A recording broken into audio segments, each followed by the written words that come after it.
자, 그러면 이제 문제 봅니다. 이제 다음 시간에 추가로 백지 테스트로 쓰셔야 될 내용이고요. 한꺼번에 6개 내용을 정리할 거기 때문에 정리를 잘 해주시면 좋을 것 같아요. 자, 그러면 이제 제가 드는 예시는 항상 동일하기 때문에 요 내용이랑 예시까지 정확하게 써주시고 정확하게 이해해 주시면 좋을 것 같은데. 자, 그럼 시작합니다. 어, 이웃하는 문제의 유형이랑요. 그 다음에 이웃하지 않는 문제 유형이 있을 거고요. 그 다음에 교대로 서는 문제 유형이 있을 겁니다. 그럼 이웃하는 문제 유형은요. 일단 기본적으로 뭘 기억해 주시면 되는 거냐면 어, 예시를 통해서 제가 설명한다고 말씀드렸기 때문에 남학생 2명이 있고 여학생 3명이 있다고 치겠습니다. 마찬가지 전부 다 동일한 조건으로 이렇게 써보죠. 그다음에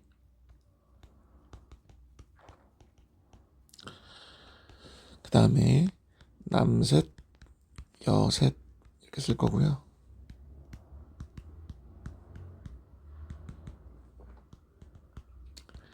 이렇게 써볼 텐데, 자, 이웃하는 문제 유형은요, 제가 뭐라고 부를 거냐면 묶음 문제 유형이라고 부를 거예요.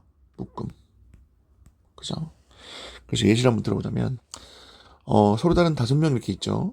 이 5명 중에서 남학생 2명을 이웃하게 하고 순서대로 나열하는 경우를 한번 물어보도록 할 거예요. 그러면 남학생 2명이 있으니까 남학생 2명을 한번 이렇게 묶어주는 거죠. 그러고 여학생이 이렇게 3명이 있습니다. 그러면 어차피 남학생은 항상 이웃해야 되는 거니까 이 묶음이 하나의 나열해야 되는 개수 중에 하나인 거야. 그렇기 때문에 이 묶음 하나 놓으시고 이렇게 보신다면 원래는 5명이었지만 4명의 묶음처럼 보이게 바뀌게 되는 거고, 왜냐면 남학생은 항상 같이 다녀야 되는 거니까. 그러면 이 4명을 순서대로 나열하는 경우라는 건 4P4겠죠. 서로 다른 4개 중에서 서로 다른 4개를 순서 있게 나열하는 거니까. 그러면 당연히 이걸 4팩이라고 쓸 수가 있을 텐데, 중요한 건 묶음 문제에서는요, 뭐가 있다라는 걸 생각해 주셔야 되는 거냐면, 묶음 문제는 묶음 안에 순서가 발생한다라는 걸 기억해 주셔야 돼요. 안순서라는 게 뭐냐면, 아니 이 남학생 2명이 위치를 바꿔줄 수가 있잖아요. 그죠? 그러면 묶음 안에 이 2명이 순서를 바꿀 수가 있기 때문에, 따라서 곱하기 2p2를 해주면 되는 거니까 당연히 결론적으로는 4팩 곱하기 2팩이 될 거라서 48이라는 경우의 수가 나오게 되는 거죠. 그럼 동일하게 이번에는 남학생 3명 마찬가지로, 밑에 있는 친구도 남학생 3명, 여학생 3명이 있는데 남학생 3명을 마찬가지로 이제 이웃하게 만든다고 칩시다. 그리고 총 6명을 순서 있게 나열해 볼게요. 그러면 방금 전에 말씀드렸던 것처럼 남학생 3명이 이렇게 묶이게 되는 거잖아요. 남학생 3명을 이웃하게 만들 거라는 거니까. 그리고 여학생이 이렇게 3명이 있는 상황인 거면 각각의 한 명의 묶음이라고 생각하신다면 마찬가지로 똑같이 4개의 묶음을 일단은 순서대로 나열을 하셔야 되겠죠. 그죠?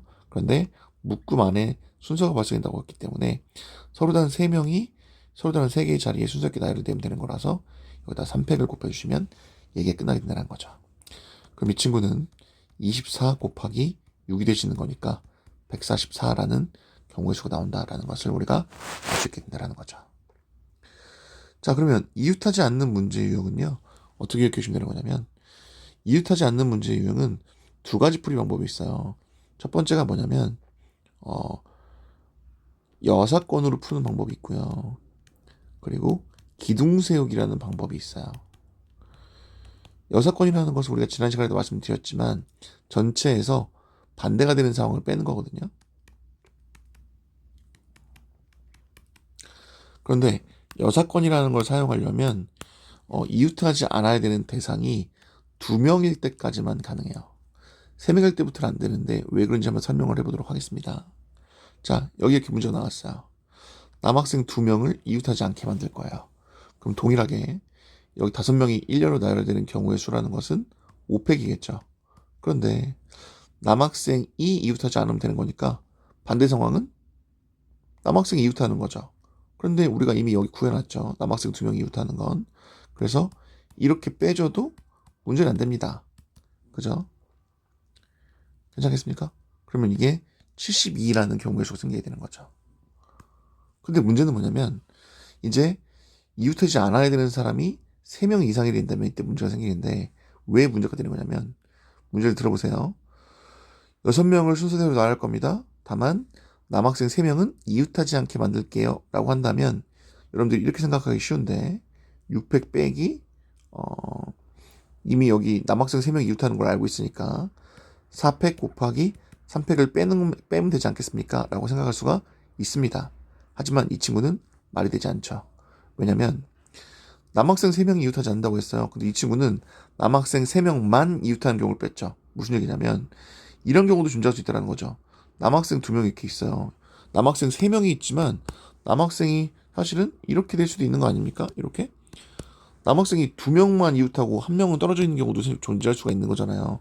그러면 이렇게 되시면 보시면 알겠지만 남학생 3명이 이웃하지 않아야 된다는 것은 남학생 3명이 전부 다 이웃하지 않아야 되는데 얘네 2명은 이웃하는 경우가 여기에서는 빠지지 않는다는 거죠. 왜냐면 이 경우는 3명을 이웃하는 경우를 뺀 거기 때문에 이것도 빼줘야 되는 거면 경우의 수가 너무 많아지니까 그죠? 이웃하지 않는 문제 유형을 6건으로 푼다면 그 이웃하지 않는 숫자는 2명까지일 때만 가능하다. 그러면 선생님 그러면 너무 불편한데 2명일 땐 쓸 수 있고 2명이 아닐 땐 못 쓰는 거니까 어떻게 해요? 라고 생각하신다면 이웃하지 않는 문제는 그러면 선생님이 말하는 공식 용어 아니에요. 기둥 세우기의 방법으로 계산하시면 2명이 이웃하지 않던 3명이 이웃하지 않던 다 동시에 적용시킬 수가 있거든요. 그래서 이 개념을 통해서 여러분들이 문제를 푸시면 될 것 같은데 자 그러면 문제 봅시다. 2번째고요. 그럼 우리가 하셔야 될 것은 기둥 세우기입니다. 기둥 세우기. 자, 기둥 세우기라는 건 뭐냐면 남학생 2명을 똑같이 이웃하지 않게 만들 거예요. 그러면 반대쪽에 있는 이 집단에 있는 인원들을 이렇게 기둥을 세우는 거예요. 기둥을. 자, 여기에 이렇게 여학생 3명이 올라가 있다고 칩시다. 그러면 남학생이 이웃만 하지 않으면 되는 거니까 어떻게 하시면 되는 거냐면 여기 사이에 남학생이 들어가면 되는 거예요. 이걸 이제 수식으로 표현해 보자면 이런 거죠. 일단 여학생 3명이 이렇게 순서대로 기둥을 세웠습니다. 3P3이겠죠. 그런데 여기 보시면 알겠지만 사이사이 공간이 몇 개가 생겼어요? 4개가 생긴 거죠. 그러면 남학생 2명은 여기 4개의 공간 중에서 2개의 순서 있게 들어가면 되는 거니까 4P2라고 써주시면 얘기가 끝나게 되는 거예요. 그럼 결론적으로 보셔도 알겠지만 6 곱하기 4 곱하기 3이니까 동일하게 72라는 결론이 나온다는 걸 알 수 있게 되는 거죠. 그러면 밑에 예시도 한번 적용을 시켜볼까요? 그럼 이번에 마찬가지 남학생 3명을 이웃하지 않게 하겠습니다. 그러면 여기 마찬가지로 반대 집단에 있는 여학생 3명을 이렇게 기둥을 세우시는 거죠. 이렇게 세웠어요. 그러면 여기 기둥 세우는 여기 사이사이가 총 4개인데 그죠? 이 4개의 사이에 3명의 남학생이 순서 있게 들어간다면 남학생은 이웃하지 않게 되는 거니까 자 그러면 똑같이 3팩 곱하기 4P 3이라고 쓰신다면 당연히 6 곱하기 24가 되는 거니까 어렵지 않게 144라는 결론이 나온다라는 걸 우리가 알 수 있게 되는 거죠. 그러면 이 이웃하지 않는 문제의 활용편이 바로 교대하기 문제 유형인데 교대하기 문제 유형은 2가지 개념이 있어요. 이렇게 한 집단이 다른 집단보다 숫자가 1명 부족한 경우가 있고요. 한 집단이 다른 집단과 인원수가 똑같은 이런 문제 유형이 있는데 한 집단이 다른 집단보다 1명이 작은 경우는요. 반대쪽에 있는 이 친구를 이렇게 기둥 세우시면 돼요. 그럼 교대로 쓴다고 했잖아요. 그럼 이미 여학생이 이렇게 섰거든요. 그러면 선생님 그럼 이거 이웃하지 않는 문제랑 똑같은 문제인가요? 라고 물어보신다면 그건 아니고 교대로 써야 되는 거니까 남학생이 들어갈 자리는 여기밖에 없어요. 남학생이 만약에 여기서부터 시작한다면 남학생이 여기도 들어갈 수가 있기 때문에 교대로 쓸 수는 없게 되죠. 그죠? 그렇기 때문에 요건 안 되고 요 케이스만 되는 거라서 여학생 3명을 기둥 세웠습니다. 3팩이겠죠. 그리고 사이사이 2개 사이에 남학생 2명이 들어가면 되는 거니까 2팩을 곱하시면 되는 거고 6 곱하기 2가 되는 거니까 답은 12가 되면서 얘기가 끝나게 됩니다. 근데 문제는 남학생 3명, 여학생 3명이 있을 때는 어떻게 교대를 세웁니까? 라고 물어보신다면 이런 거예요. 동일하게 여학생 3명을 이렇게 기둥 세워볼게요. 그러면 선생님 이렇게 되면 여기 이렇게 들어갈 수도 있는 거 아닙니까? 라고 생각할 수 있겠지만 교대로 쓴다고 했기 때문에 요건 되지 않고요. 케이스가 그럼 어떻게 나오게 되는 거냐면 첫 번째 케이스는 이런 게 있겠죠. 첫 번째 케이스는 남학생 3명이 이렇게 들어가는 거예요. 이렇게.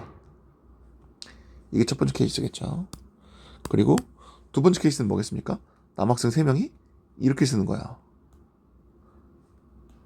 그러면 보시면 알겠지만 이미 서 있는 건 여학생들이기 때문에 따라서 케이스 2개가 발생이 되는 거고, 그럼 이 친구는요 3팩 여학생이 먼저 기둥을 세웠어요. 그러고 나서 여기서부터 시작해서 3개가 들어가는 3팩이 있겠죠. 서로 다른 3개 중에 3개를 나열하는 거니까. 그런데 마찬가지 두 번째 케이스, 여학생이 이렇게 기둥이 세워졌어요. 그래서 파란색 방향으로 이렇게 여기서부터 남학생이 들어가는 마찬가지 3팩이 있을 겁니다. 그럼 이렇게 하시면 이게 6 곱하기 6이니까 36개일 거고, 6 곱하기 6이니까 36개 돼서 2개를 더하시면 72라는 경우의 수가 된다는 거죠. 그죠? 그래서 어렵지 않게 6개의 유형을 우리가 정리해 줄 수 있고, 이거 문제 한번 딱 풀어보고 잠깐 쉴 텐데, 자, 문제 바로 내려서 1546번을 보도록 하겠습니다. 자, 1546번. 보시면 어른 4명이 있고 아이 n명이 한 줄 선다고 되어 있을 때 어른끼리 이웃한다의 밑줄. 이웃한다 문제 유형은 뭐라고 말씀드렸냐면 방금 전에 묶음 유형이라고 말씀을 드렸습니다. 그럼 이 친구는 어른을 4명을 이렇게 묶음으로 놓는 거죠. 그래 놓고 아이 n명이 있는 겁니다. 아이 n명. 몇 명인지 몰라요. 그러면 우리가 보시는 것과 같이 묶음은 이렇게 놓으신다면 n 플러스 1이에요. 그죠? 왜냐면 이것도 하나의 묶음이니까. 그래 놓고 얘네들을 순서로 나열하는 경우는 n 플러스 1팩이 되는 거죠. 그런데 말씀드렸던 것처럼 묶음 안에 순서가 있으니까 4명이 서로 다른 순서를 주려면 4팩이 되겠죠. 근데 이 경우의 수가 얼마가 나오냐면 2880이 나온 거예요. 그죠? 그러면 4팩이라는 게 24니까 2800을 한번 나눠봅시다. 그러면 1 들어가고 24고 48이고 2 되고 이렇게 될 건데, 중요한 건 보시는 것처럼 여기 2800인 거니까 120이 남게 되겠죠. 그럼 n 플러스 1팩이 120이 되는 건데, 자, 선생님이 왜 그 팩토리얼 외워야 된다고 하는지 알겠죠? 이런 식으로 120이라는 숫자, 그리고 24라는 숫자, 720이라는 숫자는 언제든지 튀어나옵니다. 그러니까 암기해 주셔야 되는 거고, 120은 5팩이었기 때문에 당연히 n의 값이 뭐가 되시면 4가 되시면 가볍게 되는 이런 문제 유형이라고 말씀드릴 수가 있습니다. 그러면 잠깐 끊었다가 뒤에 문제 유형들을 한번 더 풀어보도록 할 텐데, 문제 풀 때 영상을 잠깐 정지해 놓고, 왜냐면 지금 제가 화면에 문제를 띄울 거니까 잠깐 정지해 놓고 그 문제 한번 풀어보시고 나서 영상을 보시는 걸 추천드리고요. 왜냐면 그렇게 해야지 여러분들이 훨씬 더 이해가 쉬울 거고, 그냥 다이렉트로 보신 분들은 이번 기말고사 굉장히 어려울 수 있습니다. 경우의 수는 한 번에 개념을 못 잡으면 너무 어려워지기 때문에 자기가 풀기 전에 먼저 이제 정리 먼저 해보고 문제 풀어보고 가라는 거 말씀드리고 싶고, 끊었다 가도록 하겠습니다.